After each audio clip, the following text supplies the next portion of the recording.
Halo, Assalamualaikum. Perkenalkan, nama saya Kayatun Nupus dari Periode Pendidikan Anak Usia Dini, Unit 1.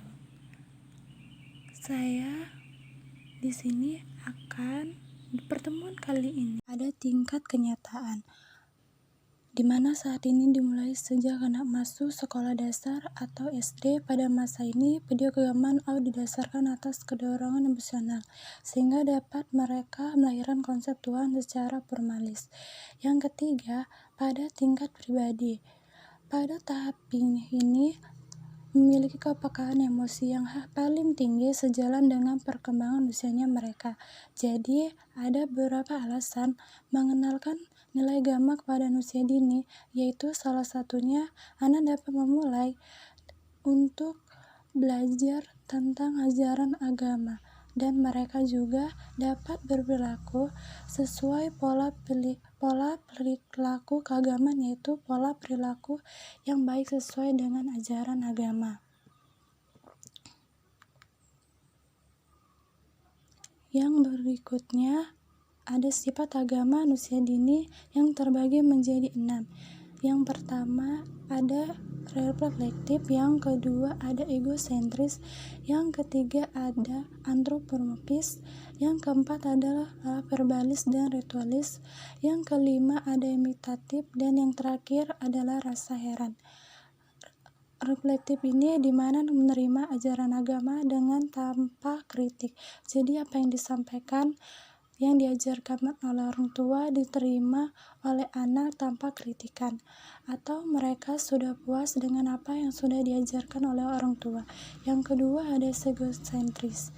Egosentris ini dimana anak-anak mempelajari agama terkadang belum mampu bersikap dan bertindak konsisten. Jadi anak lebih berfokus pada hal-hal yang menguntungkan dirinya pribadi. Yang ketiga ada antropomorfis. Ini adalah di mana konsep ketuhanan pada diri anak menggambarkan aspek-aspek kemanusiaan. Jadi melalui konsep yang terbentuk dalam pikiran anak, mereka ini menganggap bahwa keadaan Tuhan itu sama dengan manusia. Yang keempat ada verbalis dan ritualis. Jadi di mana kehidupan agama pada anak ini dimulai dari verbal atau ucapan. Salah satu contohnya adalah mereka menghafal doa secara verbal, kalimat-kalimat keagamaan. Dan selain itu, amalan yang mereka laksanakan adalah berdasarkan tuntutan yang diajarkan kepada mereka. Yang kelima ada imitatif.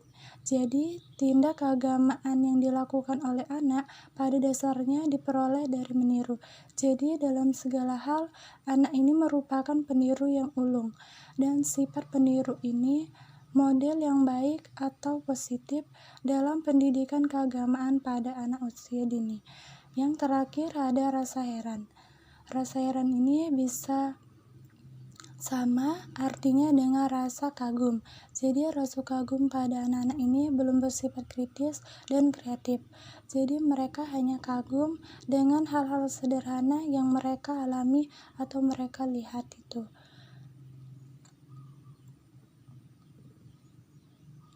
Selanjutnya, tujuan pengembangan nilai agama pada diri anak adalah meletakkan dasar-dasar keimanan dengan pola kepercayaan kepada Tuhan Yang Maha Esa. Jadi, contohnya, anak-anak dapat mengembangkan rasa iman dan cinta terhadap Tuhan. Yang kedua, anak-anak dapat membiasakan agar melakukan ibadah kepada Tuhan. Yang ketiga, membiasakan agar perilaku dan sikap anak ini didasari dengan nilai agama. Yang terakhir, membantu anak agar tumbuh dengan berkembang menjadi pribadi yang beriman dan bertakwa terhadap Tuhan.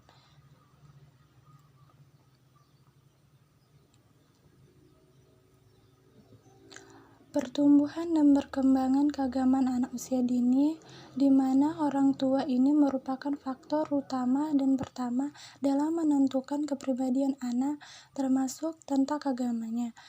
Agama seorang anak ini pada umumnya ditentukan oleh pendidikan, pengalaman, dan pelatihan yang dilalui anak sejak kecil. Mengapa orang tua? Karena orang tua ini adalah sosok pertama yang dilihat, didengar, dan ditiru oleh anak-anaknya, terutama dalam ucapan, sikap, dan tindakan.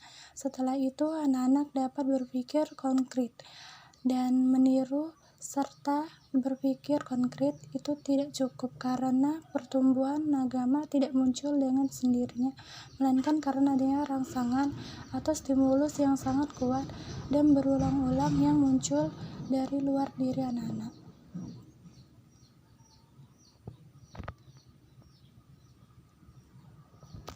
Perkembangan nilai moral pada usia dini. Pada masa kanak-kanak adalah waktu yang tepat dalam memberikan stimulasi. Karena pada masa anak usia dini ini, berbagai kemampuan anak dapat tumbuh dan berkembang dengan sangat pesat.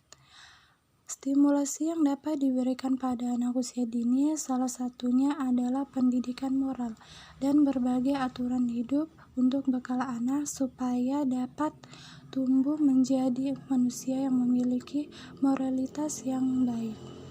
Adapun kata moral itu berasal dari kata Latin dengan bentuk tunggal yaitu mors dan bentuk jamaknya yaitu mores yang memiliki sinonim kesusilaan, tabiat, atau kelakuan yang berkaitan dengan tata cara atau kebiasaan dan adat. Dari definisi moral secara singkat tersebut dapat kita simpulkan bahwa moral ini adalah tata cara dalam hidup yang berkaitan dengan perilaku dan kebiasaan manusia atau aturan suatu masyarakat tertentu.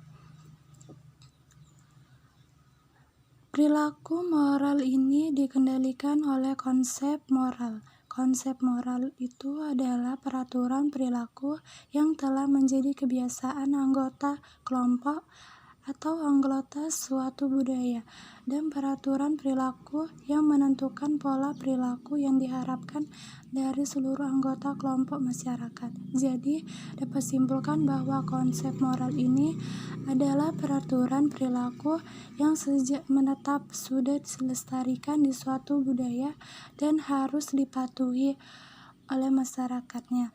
Dapat kita lihat bahwa masyarakat Indonesia itu memiliki berbagai adat, berbagai macam adat, berbeda-beda adat dan kebiasaan yang dilestarikan sampai saat ini.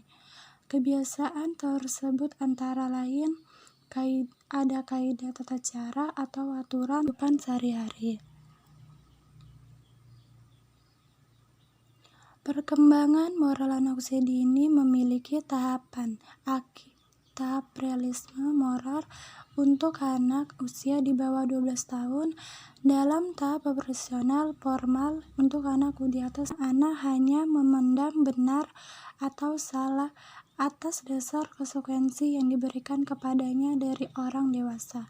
Dan untuk tahap personal formal ini anak-anak sudah mulai mengenal dan sudah mulai paham akan hakikat moral sehingga anak di atas 12 tahun dapat mengetahui salah dan benar atau mengetahui sesuai atau tidak sesuai dengan kebiasaan masyarakat di sekitarnya. Jadi untuk keluar kita orang tua dalam mendidik moral, dalam mengajarkan moral, yang dapat diajarkan adalah hal-hal atau aturan-aturan sederhana nantinya anak-anak dapat melakukannya setiap hari sehingga menjadi kebiasaan. Dalam teori penanaman moral dan etika dikenal adanya pengaruh moral yang biasa disebut dengan disonansi moral, yang berarti gema, getaran yang ada pada diri manusia yang bersifat pemakan. Dan melawan kata dari disonansi itu ada resonansi yang justru mengukuhkan, menekankan, atau menguatkan. Jadi kita semuanya, setiap manusia memiliki suara hati di mana akan ada resonansi yang menguatkan. Demikianlah pembahasan saat ini. Kurang dan lebihnya mohon maaf. Wassalamualaikum warahmatullahi wabarakatuh. Sampai bertemu di pertemuan selanjutnya.